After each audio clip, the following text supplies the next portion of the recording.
আমের সোনালী মুকুলে ছেয়ে গেছে সবুজ পাহাড়।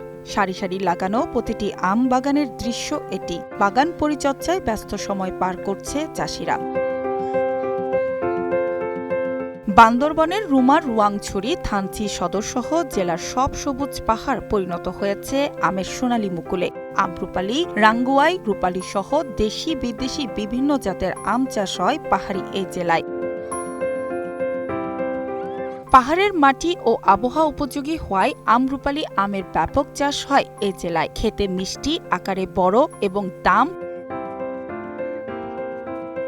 পাহাড়ের মাটি ও আবহাওয়া উপযোগী হওয়ায় আমরুপালি আমের ব্যাপক চাষ হয় এই জেলায়। খেতে মিষ্টি, আকারে বড় এবং দাম ভালো হওয়ায় এখানকার আমরুপালি আমের চাহিদা রয়েছে সারা দেশ জুড়ে। খরচ কম হয় বিক্রি করে লাভবান হন কৃষকরা। মুকুল আসার পর থেকেই বিভিন্ন জেলার পাইকারি চাষিদের কাছ থেকে বাগান কিনতে ভিড় করেন। আবহাওয়া অনুকূলে থাকলে এবারও বাম্পার ফলনের আশা আম চাষিদের। বছর তুলনায় এবছরে বেশি আমের মুকুল এবং ফুল আসছে।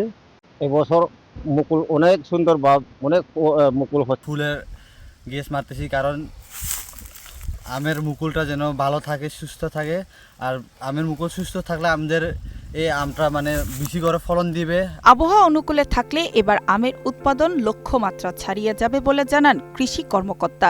তবে আবহাওয়া যদি অনুকূলে থাকে এবং আমরা আশা করতেছি যে এটা ইনশাআল্লাহ ভালো মুকুল আসবে এবং আমের ফলনও ভালো আসবে। চলতি বছর 10,500 হেক্টর জমিতে আমের আবাদ হয়েছে এবং উৎপাদন লক্ষ্যমাত্রা ধরা হয়েছে 1,26,000 মেট্রিক টন। ফারহানা জামান, গ্রিন নিউজ ডেস্ক।